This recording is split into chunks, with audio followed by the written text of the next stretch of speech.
नमस्कार साथियों, मैं बहुत दुखी होकर, मैं बहुत बिलख कर आंतरिक रूप से आपसे कुछ साझा कर रहा हूँ। इसे गौर से सुने। आप जा रहे हैं मार्केट, आपके साथ बदतमीजी हुई।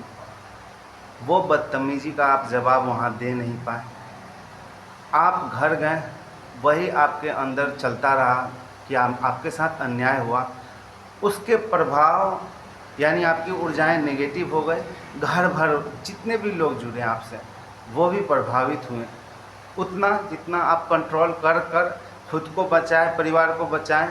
अगर नहीं बचा पाए तो सब हो गए। दोस्तों, किया कोई और ने और प्रभावित कितने लोग हुए।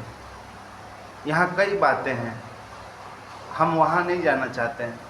हम जाना चाहते हैं अगर जानबूझकर किया जाए गलत है कि नहीं है। जब इसे पीटना है, सुबह जब पीट रहा था तो बाहर, अब इसका इंटेंशन नहीं मालूम, लेकिन अभी एकदम शांत, क्योंकि लेखनी हो चुकी है, वो माइंड को ट्रिगर कर चुका है, उसके इंटेंशन पूरे हो चुके हैं। 2:30 बजे रात में, कल जो रात थी, तो 2:30 बजे रात में मैं जग गया था। गलती से मेरा मोबाइल चालू था, मोबाइल तो उस समय थोड़ी देर में गाड़ी आती है बहुत पी करते हुए, उसको सटीक टाइम कैसे मालूम। अभी खाना खाने जा रहा था, जानने वाले मुस्लिम थे, पी बिना वजह। अभी खाना खा के आ रहा था, वो मुस्लिम या दलित दोनों में से एक था, वो ना यादव था ना राजपूत था। इतना मैं 100% गाँव का हूँ, जानता हूँ, बस उसका नाम नहीं जानता हूँ। पी पूरा हूँ गाड़ी करके उसने 2-3 बार अपना एक आवरण क्रिएट किया। अब आते हैं हम मुद्दे पे। मैंने शुरुआती दिनों में 2.5 साल प्रभावित हो रहे थे। वहाँ पर हम ये कुछ भी नहीं जानते थे क्यों हो रहा है, कैसा हो रहा है। लेकिन उस समय मुझे इतना मालूम था, रुचिका गुप्ता है, आरएसएस और बीजेपी, ऐसा कुछ दिमाग में चल रहा था। मुझे और कुछ भी नहीं मालूम। तो मेरा एक तरफा साइकिक तैयार हो रहा था, बिल्डअप हो रहा था। जब वहाँ से आए, वहाँ से आने के बाद में भी वही स्थितियाँ सामने थे मेरे दिमाग में कि कहीं कुछ है, तो वही फॉरवर्ड लोग कर रहे हैं, हमारे साथ गलत कर रहे हैं। दर्शन भैया के साथ मेरा एक सीन होता है, रूम में आते हैं तो और पुख्ता हो जाता है ना, वो ये लोग मुझे मारना चाहते हैं, मैम से दूर करना चाहते हैं। मेरे दिमाग में सुरेश सैनी आए, कुछ लोग आया तो मुझे लगा कि ऐसा, हालांकि बहुजन भी लोग आए, तो मुझे लगा कि हो सकता है कोई दलित मदद करना चाहते हैं। लेकिन सुबह मेरी माँ को गाली दिया था बेवजह। मैंने भी उसके बदले में बोला कि तुम भी तो वही हो। लेकिन हालांकि उसकी गलतियाँ मेरे डिफेंस से छुप नहीं सकती। उसमें एक मुस्लिम भी उस रूम में आया, वो डराने वाला जो एक ग्रुप है, वो अपना क्रिएट करना स्टार्ट किया। फिर गतिविधियाँ हुई, जॉब छूट गया, हर जगह हुआ। 6 महीना रहने के बाद मैं यहाँ भी सब मूवमेंट होते हैं। एक चीज़ था कि मुस्लिम संलिप्त थे, लेकिन उनका चेहरा नहीं सामने आ रहा था, क्योंकि मेरा गुस्सा आरएसएस, बीजेपी और रुचिका गुप्ता को लेकर ये साइकिल चल रहा था। अब क्या है नहीं मेरे अंदर में कि यही लोग हैं। और मैम ने भी कुछ पोस्ट ऐसा किया था जिससे मैं साइकिल स्ट्रांग हो गया था बीजेपी के खिलाफ। अब आगे हम लोग बढ़ते हैं। फिर मैं किसी भी तरह घर्षण था, लेकिन मैं मुस्लिम को अगेंस्ट नहीं माना, मैं उन्हें अपना कहीं ना कहीं रक्षक माना। और मैं जानता हूँ और उनके साथ अन्याय हो रहा है, और कहीं ना कहीं समाज भी उस समय ऐसा स्थिति में था। तो मैंने बहुत मेहनत की, उनका न्यायिक बात उनके पक्ष में रखते हुए बहुत किया मैंने। फिर संवैधानिक बातें किया। मैं मुंबई भी गया, इससे बहुत सारा बदलाव आया। मुंबई पुलिस का बात आता है, वो जानते हैं और वो समझते हैं क्या हो रहा है, लेकिन वो बोल नहीं रहे। अब स्थितियाँ ऐसी है कि उस समय तो बदलाव आया, लेकिन जब धीरे धीरे जब इनकी नीयत हमें समझ में आने लगी, तो मैं इनके खिलाफ़ भी हो गया, मुस्लिम के खिलाफ़ भी। मैंने आपको पोस्ट दिखाऊंगा, एक लिखा था, डेट भी लिखा था। जोमेटो की ड्यूटी शाम में थी, जाने से पहले लिखकर पोस्ट किया। और मैं थोड़ी देर बाद पुलिस मुझे थाने ओसीवारा बुला लेती है, कहती है कि आपने सिग्नल तोड़ा, ऐसा कुछ। जबकि इससे बड़ा मैं अपना गाड़ी लेकर गया था, सिग्नल भी कभी कभी कोई नहीं रहता, तो मैं चला गया था। लेकिन वहाँ ऐसा मेरे साथ कुछ नहीं हुआ। लेकिन वहाँ पे ऐसा नॉर्मल प्रोसेस में मुझे उन लोगों ने पकड़ लिया, पकड़ के थाने रखा उसी वाला।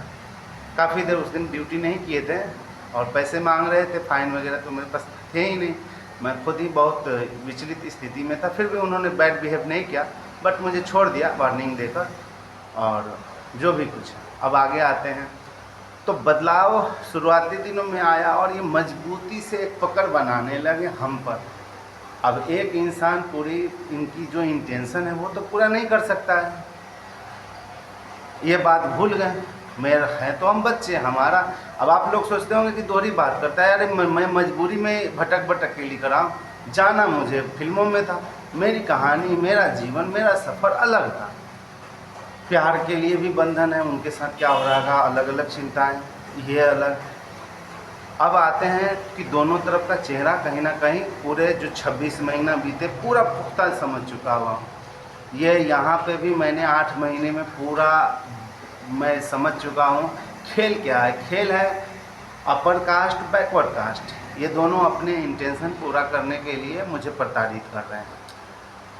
अब यह क्यों है, कैसा है, क्यों हो रहा है और पुलिस चुप क्यों है, ये अलग प्रक्रिया है। अब आते हैं चुनावी जब मुद्दे आते हैं तो मेरी प्रताड़ना, थोड़ा डोज देने का तरीका और वो चेहरे दिखाए जाने लगते हैं ताकि मैं उनके खिलाफ़ बोलूं। अब वो चेहरे भी दिखाए जा रहे हैं कि मैं अभी जैसे मैं यहाँ से जा रहा था तो एक मुस्लिम आ रहे थे, पहचान है आसपास में ईदगाह के आसपास वाले ही कोई मुस्लिम है बेचारा।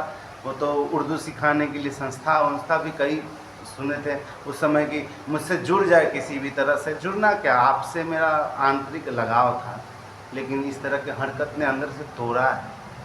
रंजीत का आप दिल नहीं देते, फिर भी नफरत नहीं करेंगे ना। मैं फिर भी बाकायदा जाता हूँ, मस्जिद से गुज़रता हूँ, अल्लाह मालिक को सलाम करके उनको नमन करके ही गुज़रता हूँ। आपके बेवकूफ़ी से ये मेरा प्रेम है जो आपसी प्रेम, वो आप छीन नहीं सकते हो। और मैं कोई राजनीति में आ जाऊँ और कोई राजनीति, ये आपकी चालबाजी हो सकती है और आप मुझे अपने आप से जोड़ें ताकि राजनीति में फ़ायदा आए। प्रताड़ित करें या जैसे भी जोड़े वो, और ये खेल गंदा है। उस समय एक तरफा जाता था मेरा विचार, एक तरफा। आपको बेनिफिट बहुत हुए होंगे, बहुत बदलाव आया होगा, आप जिम्मेदार लोगों ने चुप रहे हैं और यह सोचे कि बदलाव आ रहा है, चलो चलो। लेकिन नहीं, सेक्स की ज़रूरत हो हमें आपका कि आप सुन रहे हैं, जिस कोई भी माफ़ कीजिएगा, आपकी सेक्स की ज़रूरत हो, आप अपने बेटी के साथ सेक्स पूरा कर सकते हैं क्या? आप बताओ मुझे, शोषण कर कर समृद्धि कैसे लाई जा सकती है?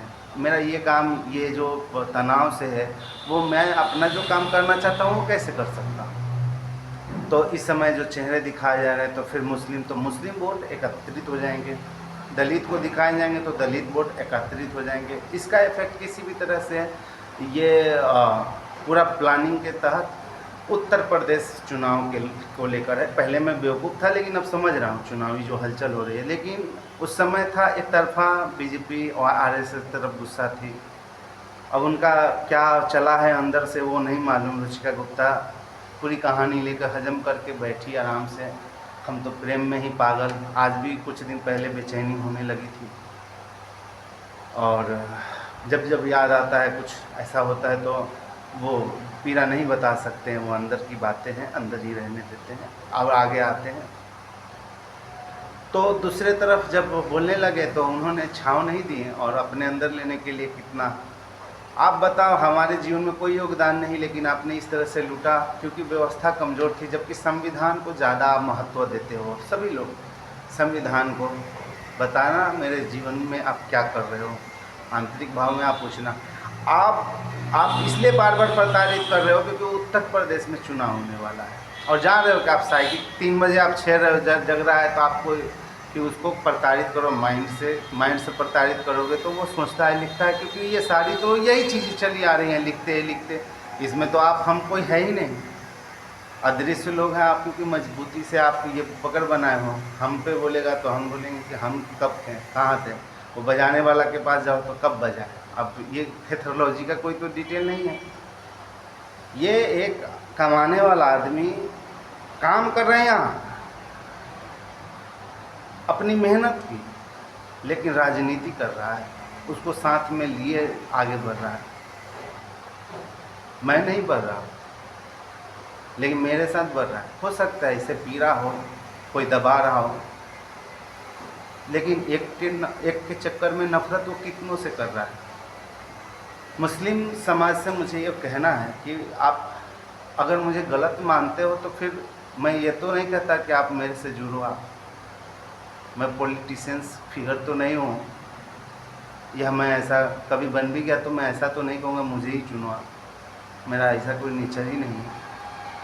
अब आगे आप पूरी कहानी मैं एक जो लिखे थे उस समय बोला था बैनर से नाम हटा देना चाहिए क्रोधित होकर, क्योंकि बहुत प्रताड़ित मुस्लिम कम्युनिटी मुंबई में किया गया। तो लिखा मैंने, पोस्ट भी लिखा, बहुत प्रार्थनाएं विनती की, फिर भी आप जुड़े हुए हो। ये भी बोल रहे हैं कि कोई गलती है तो बताओ, कोई बात है तो बताओ, लेकिन कोई बात असल में है ही नहीं। बात बस इतना ही था कि उस समय बीजेपी के तरफ और आरएसएस के तरफ मेरी नाराज़गी बढ़ गई।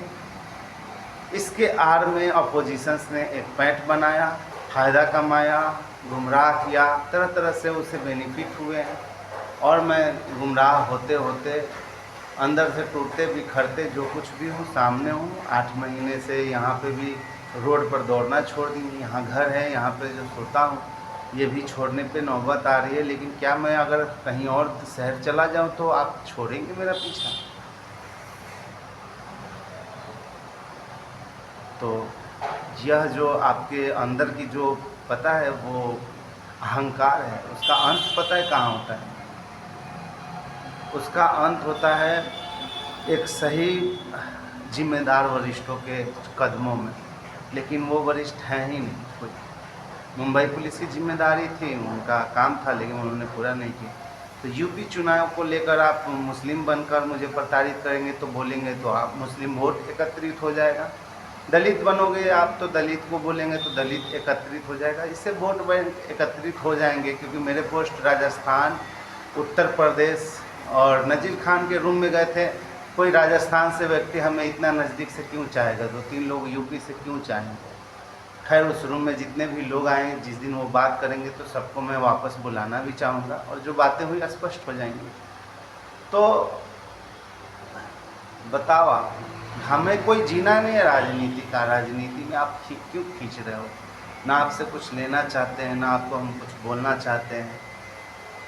शुरुआती दिनों में हमने आपको वहाँ पे स्थान दिए, अब अभी भी देते हैं, बट जो हमारे साथ हरकतें हुई है दिल में कहीं फिसलन सा है कि मन सा टूट सा गया है कि कोई है ही नहीं जैसे ईमानदार, ऐसा है। तो आप बताओ, चुनावी हलचल के लेकर आप ऐसा गतिविधि कर रहे हैं, तो मैं तो हाथ जोड़कर यही विनती करूंगा कि वोट उन्हीं को दे जो आपके ज़रूरतों को समझे। ये नहीं कि हम बम बनाते हैं तो आप भी आ जाओ बम बनाओ, आपके बच्चे को भविष्य को कहे आ जाओ बम बनाओ। अरे उन्हें जो बनाना है वो बनाएंगे ना, हमें जो करना है हम करेंगे। स्वतंत्र हमारी सोच हो, इस पर आप काम करें। बाकी आप ये वीडियो क्लिप बिल्कुल एक रेड क्रॉस की तरह समझें, इसलिए क्योंकि आप चाहते हैं कि आपके प्रति मैं एक तरफा होकर बोलना स्टार्ट करूं, क्योंकि लास्ट में आप 6 साल से जो पूरे घटनाक्रम को खेल रहे हैं। तो मैं मुस्लिम कम्युनिटी से कहना चाहूँगा कि मैं उन कुछ लोगों के वजह से मैं फिर बोलूँगा कि सब जैसा आप बोलेंगे कि मुस्लिम को ये भी दबाने लगा। मैं वो रोटी खाने वाला इंसान नहीं हूँ नफ़रत का। आप उस नफ़रत के जैसा इंसान नहीं बनने दें। हम सभी को प्रेम करते हैं, आप हमें प्रेम करें अथवा नहीं करें ये आपका विषय हो सकता है। अब आप जैसा भी करो, क्या कर रहे हो नहीं कर रहे हो ये सामने है, कोई दबाता नहीं है। आपका वोट, आप क्या करो, राजनीति हर जीवन में घुसकर कर आप राजनीति पद आप हासिल कर लेंगे, ऐसा कुछ कर रहे हैं तो फिर ऐसी राजनीति, ऐसी बौनी राजनीति पर श्राप है कि आप ही के प्रतिद्वंदी राजनीति करने वाले, आप ही के टीम के कोई सदस्य आपके खिलाफ खड़ा होकर आपसे लड़े कि तुम जो कर रहे हो वो सही तरीका नहीं है, और उसे सपोर्ट भी लोग करें और वो जीते, आप नहीं जीते। पार्टियां कोई ख़राब नहीं, कहीं कोई ख़राब नहीं। ख़राब तो वो शक्ल है, वो विचार है जो दबंग बनकर बैठा हुआ है, चाहे वो गांव में हो, किसी पार्टी, किसी ऑफिस, कहीं भी। उन्हें ही हटाना है। आप और आंतरिक रूप से एक दूसरे को में बदलाव लाना है कि हम सभी एक हैं, हम भारतीय हैं। जी धन्यवाद। विचार ज़रूर करें, मैं अंदर से टूट चुका हुआ हूँ और यूपी चुनाव के कारण मेरे साथ ऐसी एक्टिविटीज़ फिर वापस ज़ोरों शोरों से है कि मैं चेहरे देखूं फिर बोलूं उन्होंने किया, क्योंकि उनके चेहरे स्पष्ट हो रहे हैं और पुलिस मौन है, क्योंकि कहीं ना कहीं उनके बारे में नहीं बोल सकते हैं। वो देवतुल्य आत्मा से भी ऊपर हैं। जी धन्यवाद।